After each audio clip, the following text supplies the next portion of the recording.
விஜயுடன் அந்த கதவு நான் உங்களுக்கு சொன்னேன், கதவு மூடி சாவி தூக்கி போட்டாங்கன்னு சொன்னேன். புதுச்சேரியில் என்ன நடந்துருக்குன்னு பார்க்கணும் நீங்க, அங்க புரிஞ்சிடும் உங்களுக்கு. புதுச்சேரியில் எல்லா கதவும் திறந்திருக்கு, எல்லா கதவும் திறந்திருக்கனால இருக்கிற கூட்டணிக்குள்ளே பயணமா ஓடிட்டு இருக்கு.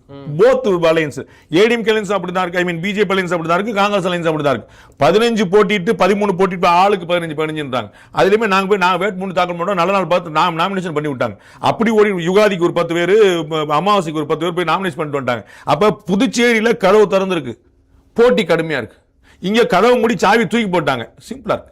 அப்ப தலைவர் வந்து அமைதியா இருக்காரு, ஒரு பிரச்சனை கிடையாது. எங்க போயிருவாங்க, சாயந்தரம் வந்துருவாங்க, சாயந்தரம் போயிட்டாங்கன்னா காலைல வந்துருவாங்க, காலைல போயிட்டாங்கன்னா 23ஆம் தேதிக்குள்ள வந்துருவாங்க, கவலைப்படாது. சோ இது வந்து வேற வழி இல்லாம இவர்கள் பண்ணி கொண்டாங்க. அதனால வந்து திமுக எவ்வளவு பெருந்தன்மை காட்டும் எனக்கு தெரியாது. நான் பார்த்திருக்கோம், நம்ம திமுக தலைவருக்கு வந்து ஒரு ராசியா டாக்டிஸா அவருடைய டீமுடைய சக்தியானதுல அவர் வந்து என்ன நினைக்கிறாரோ அதை கொடுத்து வாங்க போறதுல. போன முறை 2021 தேர்தலில் எல்லாரையும் 6ல் அடக்குனதே பெரும் ஆச்சரியம். அது என்ன ஆச்சரியம், ஸ்பெஷல் ஐட்டம் பின்னாடி வச்சிருக்கோம் பாருங்க, இந்த முறை 5ல் அடக்குறாரு.